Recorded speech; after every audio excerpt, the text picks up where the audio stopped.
Belt and bearing, पूरी दुनिया अगर मूव करती है तो बियरिंग ही है और वो बेल्ट ही है कि जो आपको एक स्थान से दूसरे स्थान तक पहुंचाने का काम, एक प्रोडक्ट को दूसरे प्रोडक्ट तक, दूसरे स्थान तक पहुंचाने का काम, एक प्रोडक्ट को कहीं भी मूव करके उसको बेस्ट प्रोडक्ट बनाने का काम।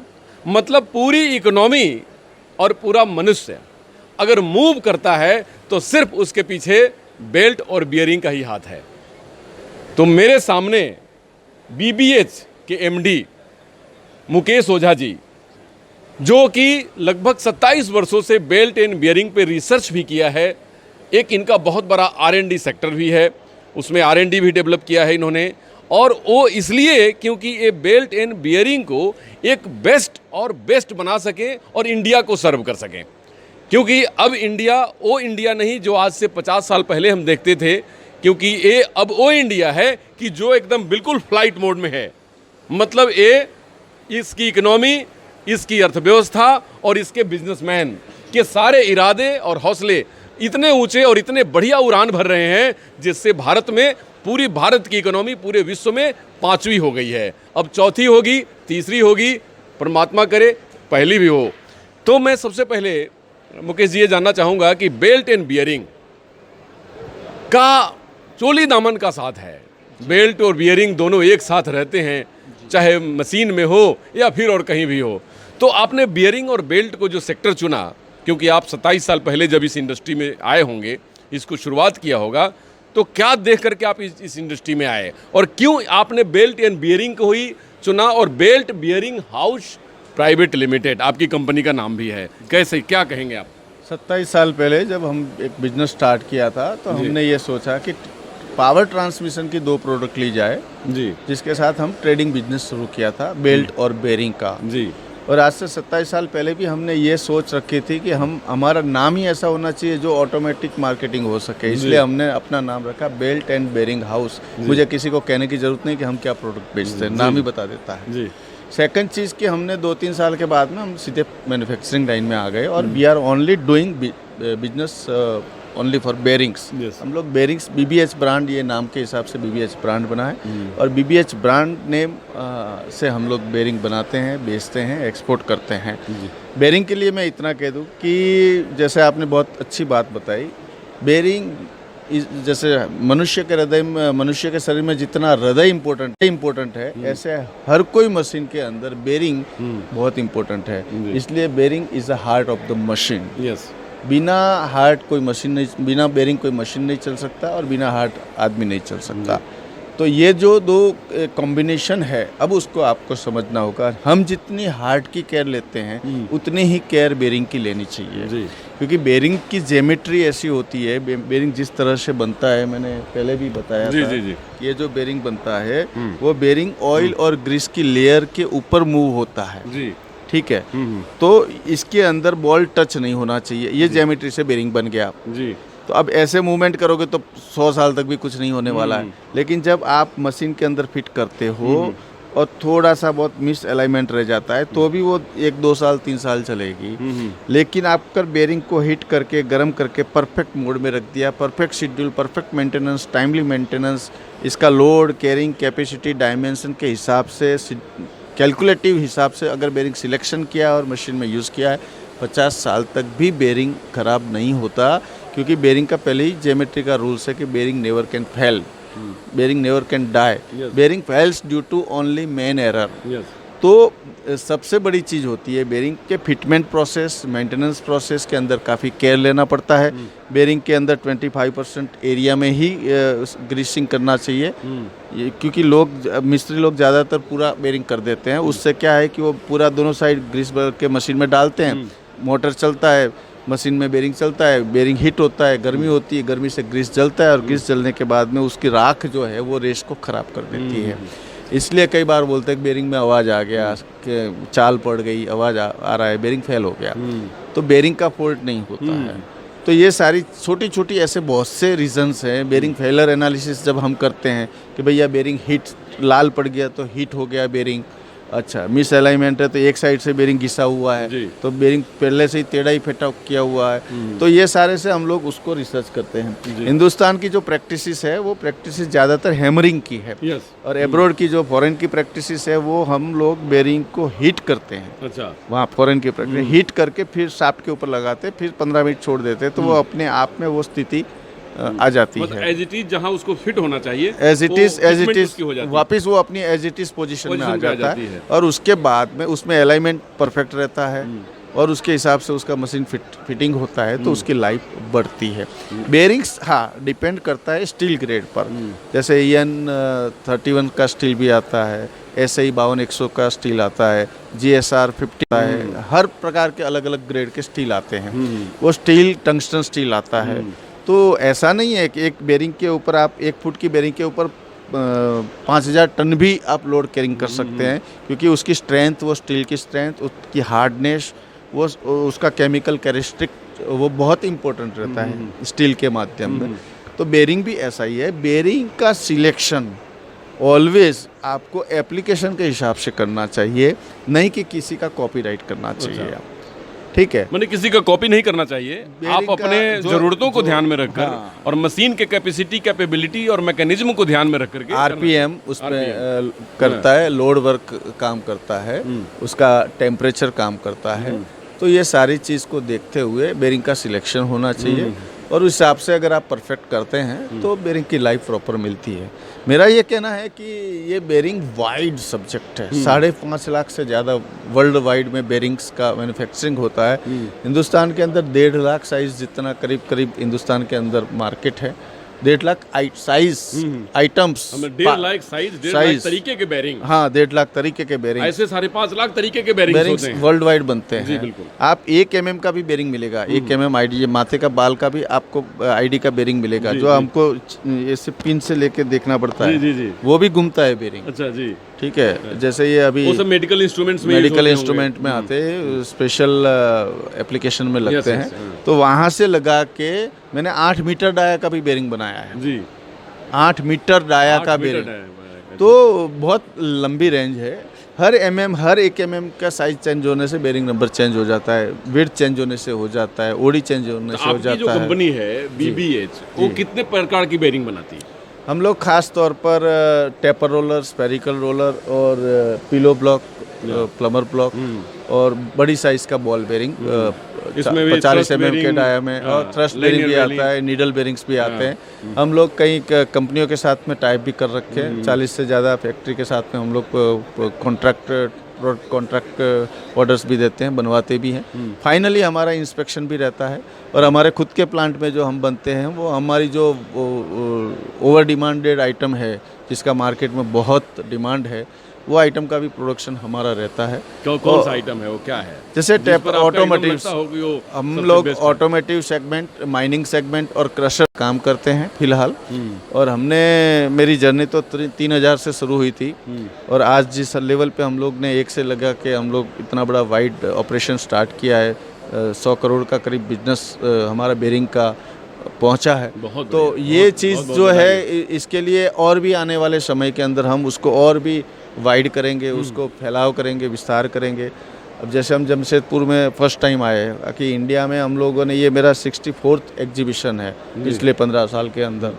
तो हम हर जगह पे एग्जीबिशन जाते हैं, हर जगह का एप्लीकेशन देखते हैं, उनका अभ्यास करते हैं, मार्केट देखते हैं, स्टडी करते हैं, हमें काफ़ी अच्छा मिलता है। अच्छा, ये बताइए, आप जो विदेशों में जाते हैं, एग्जीबिशन में गए होंगे आप, कहिए कैसे कंट्री में गए हैं, तो यहाँ के बेयरिंग मार्केट में और वहाँ के बेयरिंग मार्केट में क्या अंतर दिखाई देता है आपको? वहाँ के पब्लिक डिमांड में और यहाँ के पब्लिक डिमांड में क्या फ़र्क है?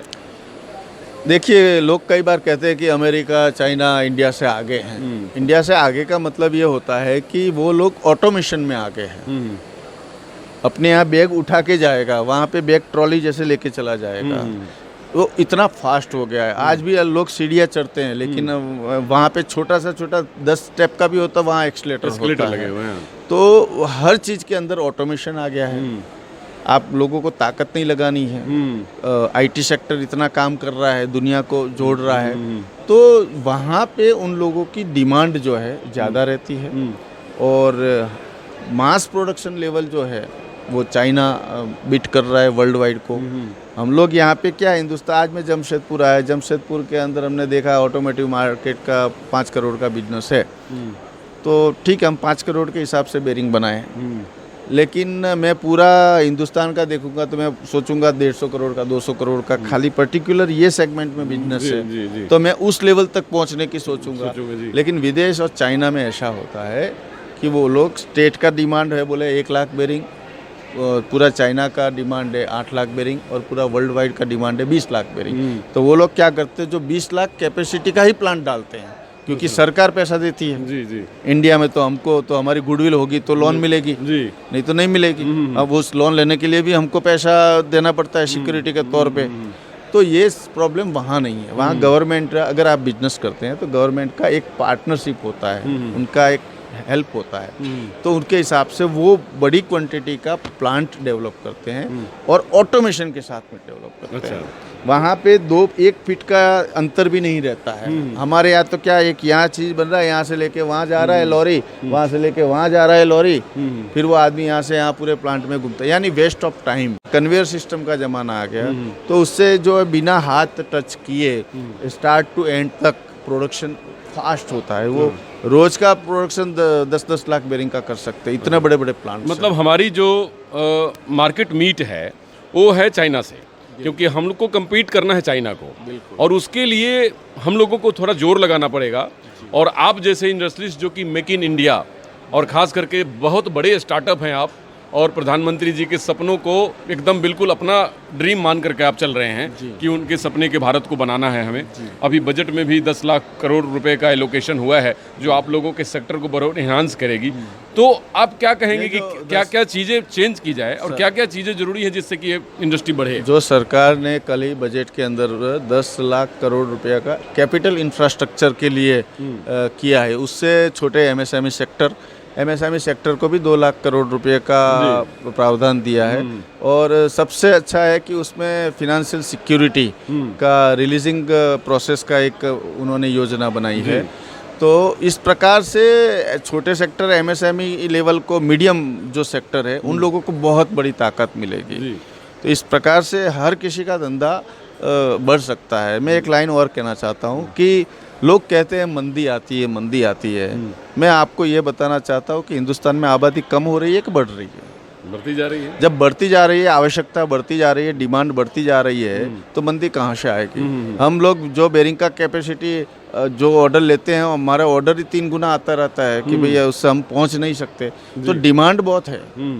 हाँ, मंदी आपकी स्ट्रेटेजी में आती है। मैं किसी का बिजनेस ले आया, वो बैठा रहा, तो ये मंदी का माहौल की बात नहीं है। इंटरनेशनल इफेक्ट जरूर करता है, स्टील प्राइस इफेक्ट करता है। तो जो कॉरपोरेट लेवल का जो मार्केट है वो एमएसएमई के लिए, अभी इंडिया के लिए बहुत अच्छा है। और छोटे सेक्टर, एमएसएमई सेक्टर को एक छोटा व्यवसाय करना चाहिए। नौकरी की आशा छोड़ो।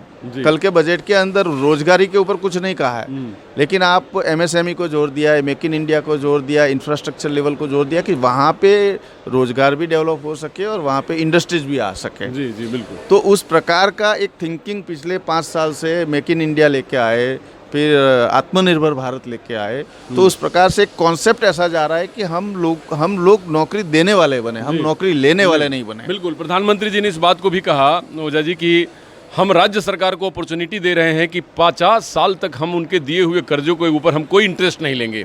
तो ये तो बहुत बड़ी बात हो गई। 50 ईयर्स कौन देखा है, 5 डिकेड्स। तो ये प्रधानमंत्री का बहुत ग्रेट विजन है, और उनकी जो ये बजट है इस सरकार की, ये बहुत ही ग्रेट बजट है। जो कि लेकिन इसमें जो आपकी कंपनी अहमदाबाद में है और आप पूरे पैन इंडिया में काम करते हैं, वर्ल्ड में भी आपका मार्केट जाता है, वर्ल्ड में भी आपकी सप्लाई जाती है जी। तो आप जब बाहर भेजते हैं तो क्या क्या चैलेंजेस को फेस करना पड़ता है आपकी इंडस्ट्री में?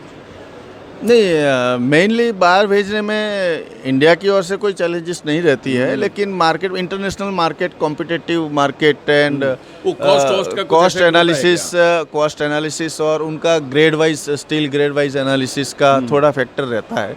उनकी जो पर्टिकुलर डिमांड रहती है कि मुझे ये ग्रेड स्टील में ये चाहिए, वो यहाँ पे इंडिया में अवेलेबल नहीं रहता है। हम वापस वहाँ से इंपोर्ट करके फिर हम वापस एक्सपोर्ट करें, तो वो प्रोसेस थोड़ी महंगी हो जाती है। तो इंडिया में जो हम चाहते हैं कि इंडिया का ही स्टील, इंडिया की अवेलेबिलिटी को हम ज़्यादा डेवलप करें, उस हिसाब से हम उस कॉन्सेप्ट में काम करते हैं। कैसे हम लोग चाइना को बीट कर पाएंगे, क्या क्या कदम उठाने चाहिए सरकार को? सरकार को पेमेंट सिक्योरिटी सिस्टम अगर स्ट्रांगली हो जाए, जीएसटी वाला जो स्ट्रक्चर है वो कम्प्लीटली 100% इफेक्टिव हो जाए, किसी का पैसा माल दिया है तो पैसा उसका timely as per rules as per standard ऐसी कोई प्रोसेस होनी चाहिए, क्रेडिट लिमिट की सिस्टम होनी चाहिए।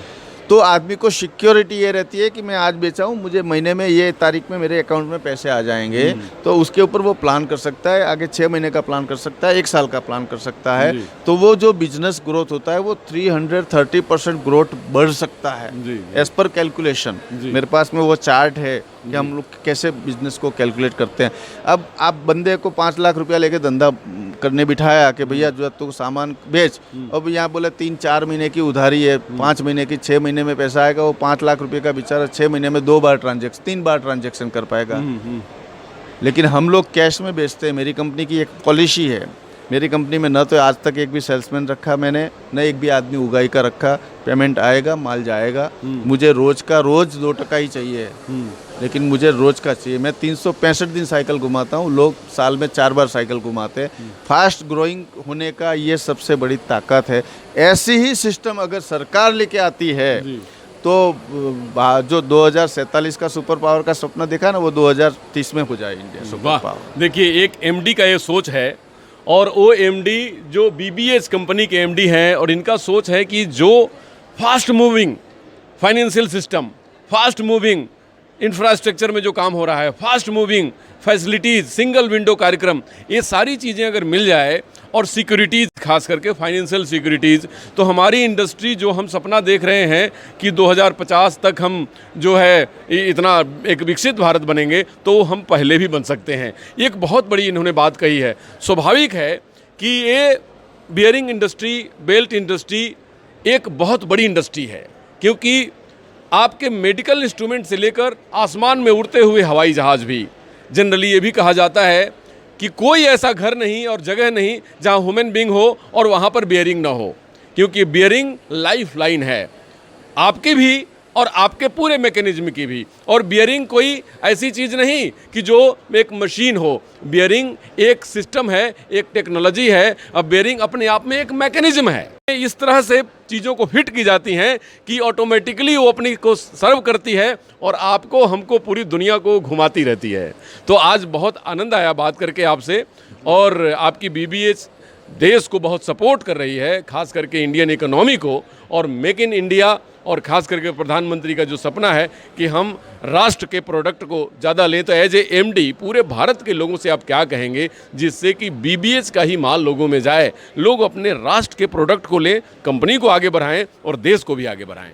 क्या कहेंगे आप? नहीं, जब भी कोई आदमी आगे बढ़ता है ना, तो वो पिछले जो उसने गलती की हुई होती है ना, अगर उससे सीखता है तो वही आदमी आगे बढ़ता है। ऐसे ही हमारे बेरिंग में भी अगर कोई बोलता है कि आपकी बेरिंग में प्रॉब्लम है, फेलर है, तो उसको हम बहुत अच्छी तरह से लाइक करते हैं कि भैया आपने गलती निकाली है, तो हम उसको सुधार करेंगे, उसमें और टेक्नोलॉजिकल चेंज करेंगे।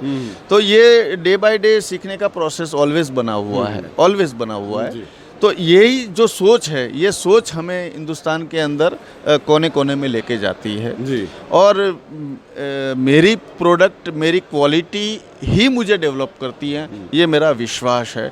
और हर कोई भी प्रोडक्ट, न केवल बेरिंग, हम कोई भी प्रोडक्ट बनाए, हमारा विश्वास होना चाहिए कि हम इस प्रोडक्ट को और ताकतवर करेंगे और आने वाले कंपनियों को चैलेंज देंगे। इसलिए मेरी कंपनी का टाइटल है इनोवेशन फॉर इंजीनियरिंग। आप देख सकते हो कि हम सतत ये प्रैक्टिस, ये प्रोसेस हमारी रहेगी कि हम इंजीनियरिंग लेवल के अंदर प्रोग्रेसिव इनोवेशन करते रहें और नया माध्यम खुले, नए लोगों को बिजनेस मिले। बहुत से ऐसे सेक्टर है, आज खिलौने के अंदर में भी बहुत सारी बेरिंग्स आते हैं। आज बच्चे जो स्केटिंग्स वगैरह में जाते हैं, उतने बेरिंग्स, यानी आप जो चाहो जिसको ऑटोमेशन में कर सकते हो, वेट लेस कर सकते हो, स्पीड फास्ट कर सकते हो, तो उसमें bearing part is the most important. Power transmission product बोलते हैं, जैसे गियर है, ऑयल सील है, पुली है, प्लमर ब्लॉक है, बेरिंग्स है, वी बेल्ट्स है, चेन है, this alls are power transmission products. वो पावर को ट्रांसफॉर्म करता है, आगे ट्रांसफर करती है दूसरों तक ले जाने के तो ऐसी इंजीनियरिंग प्रोडक्ट इसको कहा जाता है। लेकिन अब जो है वो इंजीनियरिंग से भी ऊपर हाईटेक इंजीनियरिंग आता है, इंटेलिजेंट आर्टिलेंसी अब आने जा रही है, तो it is also important parts. आज रोबोट बन रहा है, तो रोबोट में बिना बेरिंग रोबोट नहीं बन सकता। बिल्कुल नहीं, वो टोटल रोबोटिक्स, पूरा आर्टिफिशियल इंटेलिजेंस पूरा आपके बेरिंग और इस बेल्ट पे ही निर्भर है। हाँ, तो इस प्रकार से इनका फ्यूचर्स जब तक इंसान रहेगा, और इंसान को अगर एकदम स्ट्रेसलेस और फिजिकल लेस रहना है, वेट के लेस रहना है, तो बेरिंग का दिन ब दिन उपयोग बढ़ता रहेगा। जी जी, बहुत बहुत धन्यवाद। बहुत सुंदर बात इन्होंने कही कि अगर प्रोडक्ट में दम है तो हमारी प्रोडक्ट को पूरी दुनिया उसको लेगी और लेती है। और इनोवेशन इन इंजीनियरिंग अपने आप में एक ऐसे शब्द है कि लगातार इनोवेशन में रहना है और अपने इंजीनियरिंग के स्किल्स को, अपने प्रोडक्ट के स्किल्स को, अपने मैकेनिज्म को इस तरह बेस्ट और बेस्ट करते जाना है, जिससे पूरी दुनिया BBH की लोहा माने। और भारत के लोगों से मैं कहना चाहूँगा कि जब भी कोई प्रोडक्ट परचेज करें तो make in India, made in India ज़रूर देखें, और ये देखें कि ये प्रोडक्ट जहाँ जिस कंपनी में बनी है वो मेरे भारत की कंपनी है। तो इस प्रोडक्ट को परचेज कर गौरव महसूस करें, क्योंकि आपकी ही परचेज से इंडिया मजबूत होती है। अमेरिकन प्रोडक्ट परचेज करते हैं, चाइनीज प्रोडक्ट परचेज करते हैं, फ्रेंच प्रोडक्ट परचेज करते हैं, जापानीज प्रोडक्ट परचेज करते हैं। तो हम अपने इंडियन प्रोडक्ट को क्यों नहीं परचेज करें? ये हमारी कर्तव्य है और ड्यूटी भी है। तो मैं BBH को बहुत शुभकामना देता हूँ, और मैं चाहता हूँ कि भारत को इसी तरह सैकड़ों साल, हजारों साल तक सर्व करते रहें, भारत को विकसित भी बनाएं और भारत के लोगों को रोजगार भी सृजित करें और युवाओं को रोजगार भी दें। नमस्कार, डॉक्टर अनु शर्मा की तरफ से।